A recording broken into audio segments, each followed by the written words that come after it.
নমস্কার, আমি অসীম চক্রবর্তী। কসমোসনিক স্টুডিওর একটা নতুন প্রতিবেদন নিয়ে আপনাদের সামনে এসেছি আজ। আজকের গল্প মহেশের মহাযাত্রা। লেখক পরশুরাম অর্থাৎ রাজশেখর বসু। শুরু হচ্ছে মহেশের মহাযাত্রা। কেদারাচার্য মহাশয় বলিলেন, আজকাল তোমরা সামান্য একটু বিদ্যে শিখে নাস্তিক হয়েছ, কিছুই মানতে চাও না। যখন আরও একটু শিখবে তখন বুঝবে যে আত্মা আছেন, ভূত পেতনি এরাও আছেন, ব্রহ্মদত্তী কন্দকাটা এরাও আছেন। বংশলোচনবাবুর বৈঠকখানায় গল্প চলিতেছিল। তার শালা নগেন বলিল, আচ্ছা বিনোদদা, আপনি ভূত বিশ্বাস করেন? বিনোদ বলিল, যখন প্রত্যক্ষ দেখব তখন বিশ্বাস করব, তার আগে হ্যাঁ বা না কিছুই বলিতে পারি না। চাটুর্য বলিলেন, এই বুদ্ধি নিয়ে তুমি ওকালতি করো? বলি, তোমার পিতামহকে প্রত্যক্ষ করেছ? ম্যাকডোনাল্ড, চার্চিল, বালডুইনকে দেখেছ? তবে তাদের কথা নিয়ে অত মাতামাতি করো কেন? আচ্ছা আচ্ছা, হার মানছি চাটুর্য মশাই, আপ্তবাক্য মানতে হয়। আরে প্রত্যক্ষ করা কি যাত্রার কর্ম? শ্রী ভগবান কখনো কখনো তার ভক্তদের বলেন, দিব্যাং দদামি তে চক্ষু। সেই দিব্যদৃষ্টি পেলে তবে সব দেখতে পাওয়া যায়। নগেন জিজ্ঞাসা করিল, আপনি দেখতে পেয়েছেন চাটুর্য মশাই? জ্যাঠামি করিসনি। এই কলকাতা শহরের রাস্তায় যারা চলাফেরা করে, কেউ কেরানি, কেউ দোকানি, কেউ মজুর, কেউ আর কিছু। তোমরা ভাবো সবাই বুঝি মানুষ, তা মোটেই নয়। তাদের ভেতর সর্বদাই ২-১০টা ভূত পাওয়া যায়, তবে চিনতে পারা দুষ্কর। এই রকম ভূতের পাল্লায় পড়েছিলেন মহেশ মিত্তির। কে তিনি জানো না? আমাদের মজিলপুরের চরণ ঘোষের মামার শালা। এককালে তিনি কিছুই মানতেন না, কিন্তু শেষ দশায় তাকেও স্বীকার করতে হয়েছিল। সকলে এক বাক্যে বলিলেন, কি হয়েছিল বলুন না চাটুর্য মশাই। চাটুর্য মশাই হুকাটি হাতে তুলিয়া বলিতে আরম্ভ করিলেন, ৩০-৪০ বৎসর আগেকার কথা। মহেশ মিত্তির তখন শ্যামবাজারের শিবচন্দ্র কলেজে প্রফেসরি করতেন। অঙ্কের প্রফেসর, অসাধারণ বিদ্যে, কিন্তু প্রচণ্ড নাস্তিক। ভগবান, আত্মা, পরলোক কিছুই মানতেন না। এমনকি স্ত্রী মারা গেলে আর বিবাহ পর্যন্ত করেননি। খাদ্যাখাদ্যের বিচার ছিল না, বলতেন শুয়োর না খেলে হিঁদুর উন্নতির আশা নেই। ওটা বাদ দিয়ে কোনো জাত বড় হতে পারেনি। মহেশের চালচলনের জন্যে আত্মীয় স্বজন তাকে একঘরে করেছিল, কিন্তু যতই অনাচার করুন স্বভাবটা ছিল অকপট। পারতপক্ষে মিথ্যা কথা কইতেন না। তার পরম বন্ধু ছিলেন হরিনাথ কুণ্ডু। তিনিও ওই কলেজের প্রফেসর, ফিলোসফি পড়াতেন। কিন্তু বন্ধু হলে কি হয়, দুজনে হরদম ঝগড়া হতো। কারণ হরিনাথ আর কিছু মানুন না মানুন ভূত মানতেন। তাছাড়া মহেশবাবু অত্যন্ত গম্ভীর প্রকৃতির মানুষ, কেউ তাকে হাসতে দেখেনি। আর হরিনাথ ছিলেন আমুদেলো, কথায় কথায় ঠাট্টা করে বন্ধুকে উদ্ব্যস্ত করতেন। তবু মোটের ওপর তাদের পরস্পরের প্রতি খুব একটা টান ছিল। তখন রাজনীতি চর্চার এত রেওয়াজ ছিল না, আর ভদ্রলোকের ছেলের অন্য চিন্তাও এমন চমৎকার হয়নি। দু একটা পাস করতে পারলে যেমন তেমন চাকরি জুটে যেত। লোকের তাই উঁচু দরের বিষয়ে আলোচনা করবার সময় ছিল। ছোকরারা চিন্তা করত বউ ভালোবাসে কি বাসে না। যাদের সে সন্দেহ মিটে গেছে তারা মাথা ঘামাতো ভগবান আছেন কি নেই। একদিন কলেজে কাজ ছিল না। অধ্যাপকেরা সকলে মিলে গল্প করছিলেন। গল্পের আরম্ভ যা নিয়েই হোক, মহেশ আর হরিনাথ কথাটা টেনে নিয়ে ভূত আর ভগবানে হাজির করতেন। কারণ এই নিয়ে তর্ক করাই তাদের অভ্যাস। একদিন তাই হয়েছিল। আলোচনা শুরু হয় ঝি চাকরের মাইনে নিয়ে। কলেজের পণ্ডিত দীনবন্ধু বাচস্পতি মশাই দুঃখ করছিলেন। ছোট লোকের লোভ এত বেড়ে গেছে যে আর পেরে ওঠা যায় না। মহেশবাবু বললেন, লোভ সকলেরই বেড়েছে, বাড়াই উচিত, নইলে মনুষ্যত্বের বিকাশ হবে কিসে? পণ্ডিত মশাই উত্তর দিলেন, লোভে পাপ, পাপে মৃত্যু। মহেশবাবু পাল্টা জবাব দিলেন, লোভ ত্যাগ করলেও মৃত্যুকে ঠেকানো যায় না। তর্কটা তেমন জুৎসই হচ্ছে না দেখে হরিনাথবাবু একটু উস্কে দেওয়ার জন্য বললেন, আমাদের মতন লোকের লোভ হওয়া উচিত মৃত্যুর পর। মাইনে তো পাই মোটে 2.25। তাতে ইহকালে কটা শখই বা মিটবে? তাই তো পরলোকের আশায় বসে আছি, আত্মাটা যদি স্বর্গে গিয়ে একটু ফুর্তি করতে পারে। দীনবন্ধু পণ্ডিত বললেন, কে বললে তুমি স্বর্গে যাবে? আর স্বর্গের তুমি জানোই বা কি? সমস্তই জানি পণ্ডিত মশাই। খাসা জায়গা, না গরম না ঠান্ডা, মন্দাকিনী কুলুকুলু বইছে, তার ধারে ধারে পারিজাতের ছোপ, সবুজ মাঠের মধ্যিখানে কল্পতরু গাছে আঙ্গুর, বেদানা, আম, রসগোল্লা, কাটলেট সব রকম ফলে আছে। ছেড়ো আর খাও। জনকতক ছোকরা দেবদূত গোলাপি উন্নি গায়ে দিয়ে সুদার বোতল সাজিয়ে বসে রয়েছে, চাইলেই ফটাফট খুলে দেবে। ওই হোতা কুঞ্জবনে ঝাঁকে ঝাঁকে অপ্সরা ঘুরে বেড়াচ্ছে। দুদণ্ড রসালাপ করো, কেউ কিছু বলবে না। যত খুশি নাচ দেখো, গান শোনো, আর কালোয়াতি চাও তো নারদমুনির আস্তানায় যাও। মহেশবাবু বললেন, সমস্ত গাজা। পরলোক, আত্মা, ভূত, ভগবান কিছুই নেই। ক্ষমতা তাকে প্রমাণ করো। তর্ক জমে উঠল। প্রফেসররা কেউ এক পক্ষে কেউ অপর পক্ষে দাঁড়ালেন। পণ্ডিত মশাই দারুণ অবজ্ঞায় ঠোঁট উল্টে বসে রইলেন। বৃদ্ধ প্রিন্সিপাল যদু স্যান্ডেল রফা করে বললেন, ভূতের তেমন দরকার দেখি না, কিন্তু আত্মার ভগবান বাদ দিলে চলে না। মহেশ মিত্তির বললেন, কেউ নেই, আমি 10 মিনিটের মধ্যে প্রমাণ করে দিচ্ছি। হরিনাথ কুণ্ডু মহা উৎসাহে বন্ধুর পিঠ চাপড়ে বললেন, লেগে যাও। তারপর মহেশবাবু ফুলস্কেপ কাগজ আর পেন্সিল নিয়ে একটি বিরাট অঙ্ক কষতে লেগে গেলেন। ঈশ্বর, আত্মা আর ভূত, এই 3 রাশি নিয়ে অতি জটিল অঙ্ক, তার গতি বোঝে কার সাধ্য। বিস্তর যোগ বিয়োগ গুণ ভাগ করে হাতির সুরের মতন বড় বড় চিহ্ন টেনে অবশেষে সমাধান করলেন, ঈশ্বর ইজুকাল টু 0, আত্মা ইজুকাল টু ভূত ইজুকাল টু √0। বাচস্পতি বললেন, বদ্ধ উন্মাদ। মহেশবাবু বললেন, উন্মাদ বললেই হয় না, এ হলো গিয়ে দস্তুর মতন ইন্টিগ্রাল ক্যালকুলাস। সাধ্য থাকে তো আমার অঙ্কের ভুল বার করুন। হরিনাথ বললেন, অঙ্ক টঙ্ক আমার আসে না। বাচস্পতি মশাই যদি ভগবান দেখাবার ভার নেন, তো আমি মহেশকে ভূত দেখাতে পারি। বাচস্পতি বললেন, আমার বয়ে গেছে। মহেশ বললেন, বেশ তো হরিনাথ, তুমি ভূতই দেখাও না, একটা প্রমাণ পেলে আর সমস্ত মেনে নিতে রাজি আছি। হরিনাথ বললেন, এই কথা? আচ্ছা, আসছে সপ্তাহে শিব চতুর্দশী পড়েছে। সেদিন তুমি আমার সঙ্গে রাত 12টায় মানিকতলায় নতুন কালের দ্বারে চলো, পষ্টাপষ্টি ভূত দেখিয়ে দেবো। কিন্তু যদি কোনো বিপদ ঘটে তো আমাকে দুষতে পারবে না। যদি দেখাতে না পারো, আমার নাক কান কেটে দিও, আর যদি দেখাতে পারি তো তোমার নাক কাটবো। প্রিন্সিপাল যদু স্যান্ডেল বললেন, কাটাকাটির দরকার কি, সত্যের নির্ণয় হলেই হলো। শিব চতুর্দশী রাতে মহেশ মিত্তির আর হরিনাথ কুণ্ডু মানিকতলা গেলেন। জায়গাটা তখন বড়ই ভীষণ ছিল। রাস্তায় আলো নেই, দুধারে বাবলা গাছে আরও অন্ধকার করেছে। সমস্ত নিস্তব্ধ, কেবল মাঝে মাঝে প্যাঁচার ডাক শোনা যাচ্ছে। হোঁচট খেতে খেতে দুজনে নতুন খালের দ্বারে পৌঁছলেন। বছর 2 আগে ওখানে প্লেগের হাসপাতাল ছিল, এখনও তার গোটাকত খুঁটি দাঁড়িয়ে আছে। মহেশ মিত্তির অবিশ্বাসী সাহসী লোক, কিন্তু তারও গা ছমছম করতে লাগলো।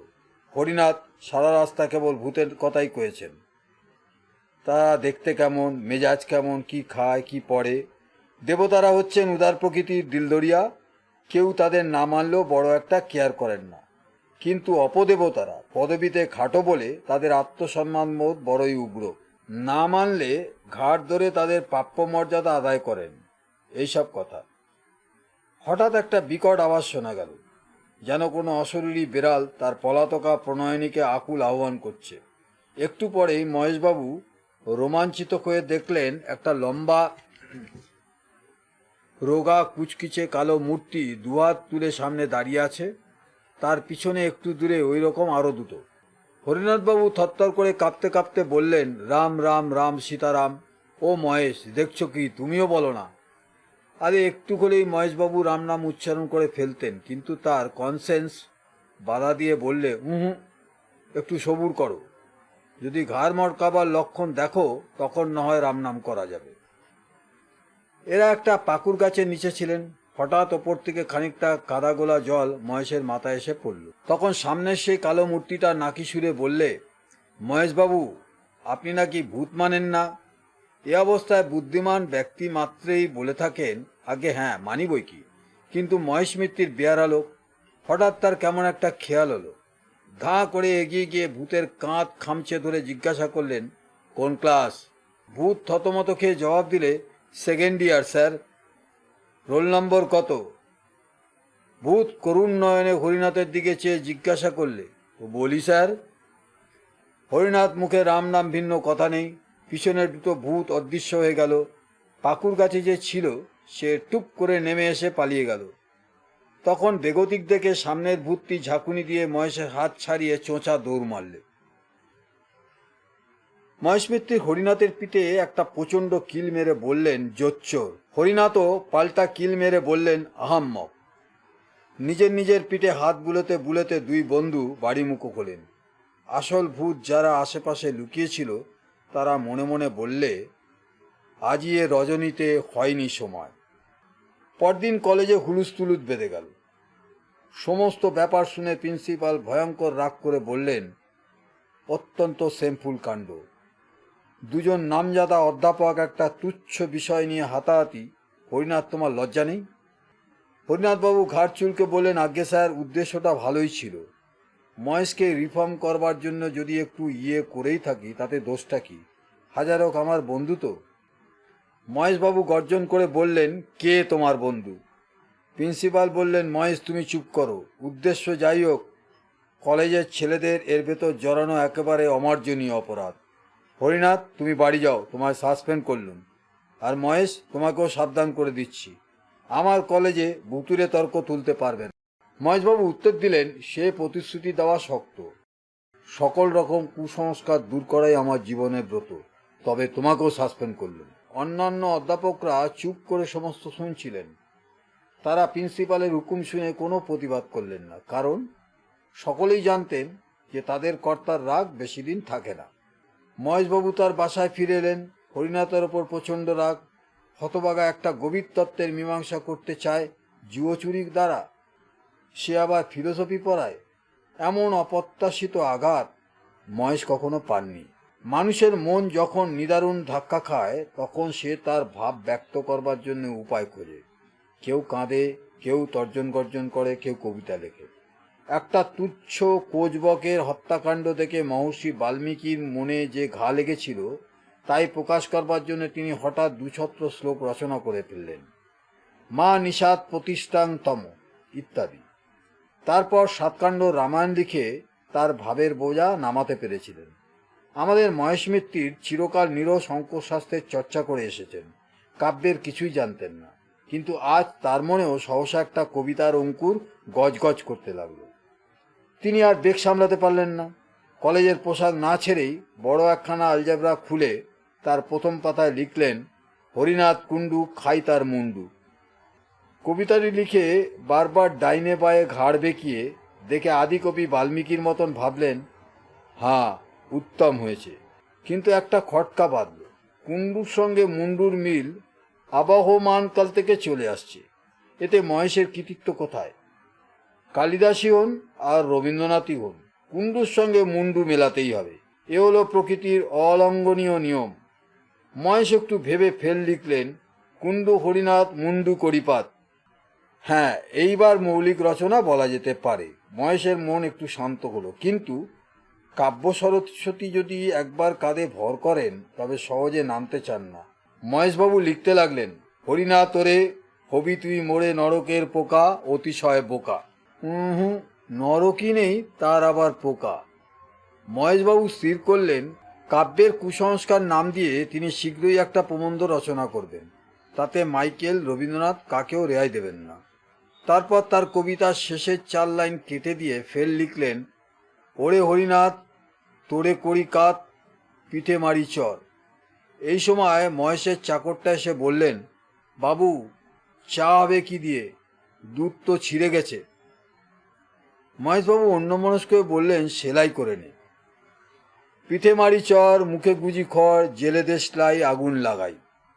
কিন্তু আবার এক আপত্তি, হরিনাথকে পুড়িয়ে ফেললে জগতের কোনো লাভ হবে না, অনর্থক খানিকটা জ্যান্ত পদার্থ বরবাদ হবে। বরং তার চাইতে হরিনাথ তোরে পোড়াবো না তোরে, নিয়ে যাব ধাপা, দেব মাটি চাপা, সার হয়ে যাবি ঢ্যাঁড়স ফলাবি। মহেশবাবু আরও অনেক লাইন রচনা করেছিলেন, তা আমার মনে নেই। কবিতা লিখে খানিক উচ্ছ্বাস বেরিয়ে যাওয়ার তার হৃদয়টা বেশ হালকা হলো, কিন্তু কাপড় চোপড় ছেড়ে ইজি চেয়ারে শুয়ে ঘুমিয়ে পড়লেন। 3 দিন যেতে না যেতে প্রিন্সিপাল মহেশ আর হরিনাথকে ডেকে পাঠালেন। তারা আবার নিজের নিজের কাজে বহাল হলেন, কিন্তু তাদের বন্ধুত্ব ভেঙে গেল। সহকর্মীরা মিলনের অনেক চেষ্টা করলেন, কিন্তু কোনো ফল হলো না। হরিনাথ বরং একটু সন্ধির আগ্রহ দেখিয়েছিলেন, কিন্তু মহেশ একেবারে পাথরের মতন শক্ত হয়ে রইলেন। কিছুদিন পরে মহেশবাবুর খেয়াল হলো পেততত্ত্ব সম্বন্ধে একতরফা বিচার করাটা ন্যায়সঙ্গত নয়। এর অনুকূল প্রমাণ কে কি দিয়েছেন তাও জানা উচিত। তিনি দেশি বিলেতি বিস্তর বই সংগ্রহ করে পড়তে লাগলেন, কিন্তু তাতে তার অবিশ্বাস আরও প্রবল হলো। প্রত্যক্ষ প্রমাণ কিছুই নেই, কেবল আছে অমুক ব্যক্তি কি বলেছেন আর কি দেখেছেন। বাঘের অস্তিত্বে মহেশের সন্দেহ নেই, কারণ জন্তুর বাগানে গেলেই দেখা যায়। ভূত যদি থাকেই তবে খাঁচায় পুড়ে দেখো না বাপু, তা নয় শুধু ধাপ্পাবাজি। পেততত্ত্ব চর্চা করে মহেশবাবু বেজায় চটে উঠলেন। শেষটা এমন হলো যে ভূতের গোষ্ঠীকে গালাগাল না দিয়ে তিনি জলগ্রহণ করতেন না। পড়ে পড়ে মহেশের মাথা গরম হয়ে উঠল। রাতে ঘুম হয় না, কেবল স্বপ্ন দেখেন ভূতে তাকে ভ্যাংচাচ্ছে। এমন স্বপ্ন দেখেন বলে নিজের উপরও তার রাগ হতে লাগলো। ডাক্তার বললেন পড়াশোনা বন্ধ করুন, বিশেষ করে ওই ভুতুরে বইগুলো। যা মানেন না তার চর্চা করেন কেন? কিন্তু ওইসব বই পড়া মহেশের এখন একটা নেশা হয়ে দাঁড়িয়েছে। পড়লেই রাগ হয়, আর সেই রাগেতেই তার সুখ। অবশেষে মহেশ মৃত্যুর কঠিন রোগে শয্যাশায়ী হয়ে পড়লেন। দিন দিন শরীর ক্ষয়ে যেতে লাগলো, কিন্তু রোগটা কি ঠিক নির্ণয় হলো না। সহকর্মীরা প্রায় এসে তার খবর নিতেন। হরিনাথ একদিন এসেছিলেন, কিন্তু মহেশ তার মুখদর্শন করলেন না। 7-8 মাস কেটে গেল। শীতকাল, রাত 10টা। হরিনাথ শোবার উদ্যোগ করছেন, এমন সময় মহেশের চাকর এসে খবর দিলে যে তার বাবু ডেকে পাঠিয়েছেন, অবস্থা বড় খারাপ। হরিনাথ তখনই হাতিবাগানে মহেশের বাসায় ছুটলেন। মহেশের আর দেরি নেই, মৃত্যুর ভয়ও নেই। বললেন, হরিনাথ, তোমায় ক্ষমা করলুম, কিন্তু ভেবো না যে আমার মত কিছুমাত্র বদলেছে। এই রইল আমার উইল, তোমাকেই ওসি নিযুক্ত করেছি। আমার পৈতৃক 10,000 টাকার কাগজ ইউনিভার্সিটিকে দান করেছি, তার সুদ থেকে প্রতি বৎসর একটা পুরস্কার দেওয়া হবে। যে ছাত্র ভূতের অনস্তিত্ব সম্বন্ধে শ্রেষ্ঠ প্রবন্ধ লিখবে সে ওই পুরস্কার পাবে। আর দেখো, খবরদার সাধ্য টাধ্য করো না। ফুলের মালা, চন্দন কাঠ, ঘি এসবও দিও না, একদম বাজে খরচ। তবে হ্যাঁ, 2-4 বোতল কেরোসিন ঢালতে পারো। 150 গন্ধক আর 500 সোডা আনানো আছে, তাও দিতে পারো। চটপট কাজ শেষ হয়ে যাবে। আচ্ছা, চললুম তাহলে। রাত প্রায় 11:30। মহেশের আত্মীয় স্বজন কেউ কলকাতায় নেই, থাকলেও বোধহয় তারা আসতো না। বড়দিনের বন্ধ, কলেজের সহকর্মীরা প্রায় সকলেই অন্যত্র গেছেন। হরিনাথ মহা বিপদে পড়লেন। মহেশবাবু চাকরকে বললেন পাড়ার জনকতক লোককে ডেকে আনতে।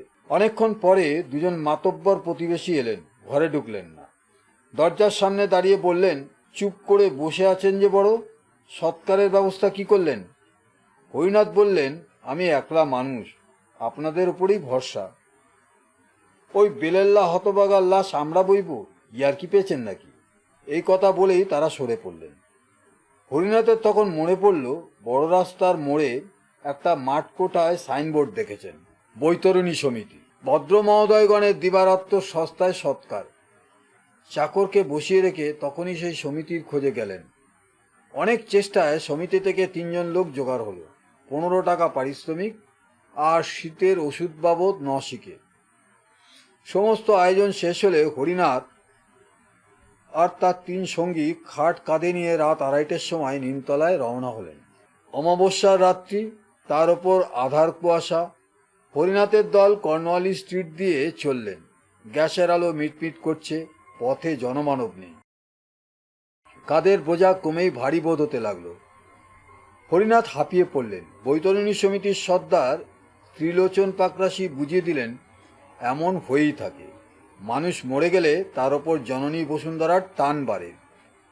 হরিনাথ একলা নয়, তার সঙ্গীরা সকলেই সেই শীতে গলদঘর্ম হয়ে উঠল।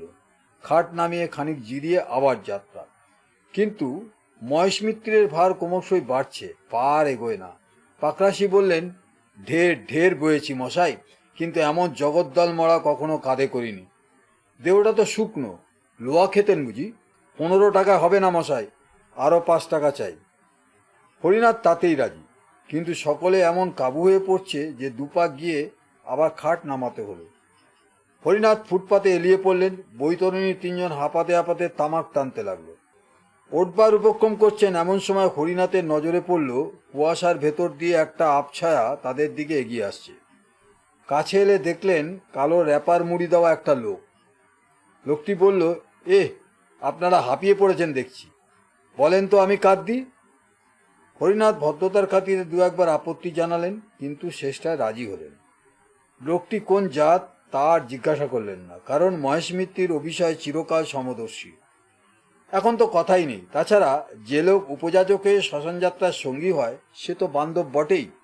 ত্রিলোচন পাকরাশি বললেন, কাঁদ দিতে চাও দাও, কিন্তু বকরা পাবে না, তা বলে রাখছি। আগন্তুক বললেন, বকরা চাই না।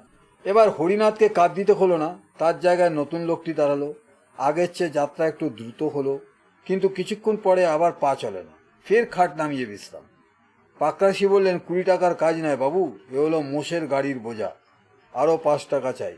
এমন সময় আবার একজন পথিক এসে উপস্থিত, ঠিক প্রথম লোকটির মতন কালো র্যাপার গায়ে। এও খাট বইতে প্রস্তুত। হরিনাথ বিরক্তি না করে তার সাহায্য নিলেন। এবার পাকরাশি রেহাই পেলেন। খাট চলছে আর একটু জোরে, কিন্তু কিছুক্ষণ পরে আবার ক্লান্তি।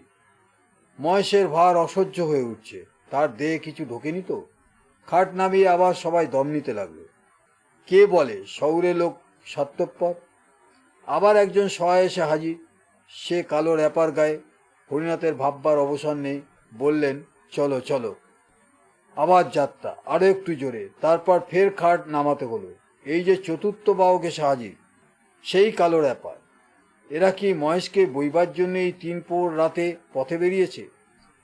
হরিনাথের আশ্চর্য হবার শক্তি নেই, বললেন, ওটাও খাট, চলো জলদি। 4 জন অচেনা বাহকের কাঁধে মহেশের খাট চলছে, পিছনে হরিনাথ আর বৈতরণী সমিতির 3 জন। এবার গতি বাড়ছে, খাট হনন করে চলছে। হরিনাথ আর সঙ্গীদের ছুটতে হলো। আরে অত তাড়াতাড়ি কেন, একটু আসতে চলো। কেই বা কথা শোনে, ছুট ছুট। আরে কোথায় নিয়ে যাচ্ছ?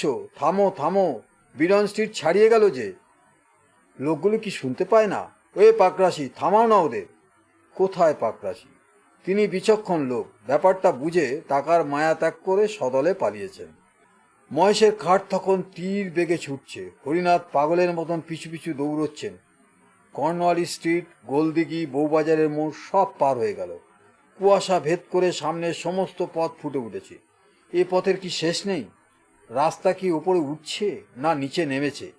এ কি আলো না অন্ধকার? দূরে ও কি দেখা যাচ্ছে, সমুদ্রের ঢেউ না চোখের ভুল? হরিনাথ ছুটতে ছুটতে নিরন্তর চিৎকার করছে, থামো থামো। ও কি খাটের ওপর উঠে বসেছে? কে? মহেশ? মহিষী তো। কি ভয়ানক! দাঁড়িয়েছে, ছুটন্ত খাটের ওপর খাড়া দাঁড়িয়েছে। পিছন ফিরে লেকচারের ভঙ্গিতে হাত নেড়ে কি বলছে। দূর দূরান্ত থেকে মহেশের গলার আওয়াজ এলো, হরিনাথ, ও হরিনাথ, ওহে হরিনাথ। কি কি? এই যে আমি। হরিনাথ, আছে আছে, সব আছে, সব সত্যি। মহেশের খাট অগোচর হয়ে এলো। তখনও তার ক্ষীণ কণ্ঠস্বর শোনা যাচ্ছে, আছে আছে। হরিনাথ মূর্ছিত হয়ে পড়লেন। পরদিন ওয়েলেসলি স্ট্রিটের পুলিশ তাকে দেখতে পেয়ে মাতাল বলে চালান দিলে। তার স্ত্রী খবর পেয়ে বহু কষ্টে তাকে উদ্ধার করেন। বংশলোচনবাবু জিজ্ঞাসা করলেন, গয়ায় পিণ্ডি দেওয়া হয়েছিল কি? শুধু গয়ায়? পিণ্ডি দাদনা খেয়েও পর্যন্ত দেওয়া হয়েছে, কিন্তু কোনো ফল হয়নি। পিণ্ডি ছিটকে ফিরে এলো। তার মানে? মহেশ পিণ্ডি নিলেন না, কিংবা তাকে নিতে দিলে না। আশ্চর্য! মহেশ মিত্তিরের টাকাটা সেই ইউনিভার্সিটিতেই গচ্ছিত আছে, কিন্তু কাজ কিছুই হয়নি। ভূতের বিপক্ষে প্রবন্ধ লিখতে কোনো ছাত্রের সাহস নেই। এখন সেই টাকা সুদে আসলে প্রায় 25,000 হয়েছে। একবার সেনেটে প্রস্তাব ওঠে, টাকাটা প্রত্নতত্ত্ব বিভাগের জন্য খরচ হোক। কিন্তু ছাদের ওপর এমন দুপদাপ শব্দ শুরু হলো যে সবাই ভয়ে পালালেন। সেই থেকে মহেশ পাণ্ডের নাম কেউ করেন না। আশা করি গল্পটি আপনাদের ভালো লেগেছে। যদি ভালো লেগে থাকে নিচের কমেন্ট সেকশানে অবশ্যই জানাবেন, এবং শেয়ার, লাইক এবং সাবস্ক্রাইব করতে ভুলবেন না। আগামী সপ্তাহে এরকম একটি গল্প নিয়ে আমরা আবার হাজির হব। নমস্কার।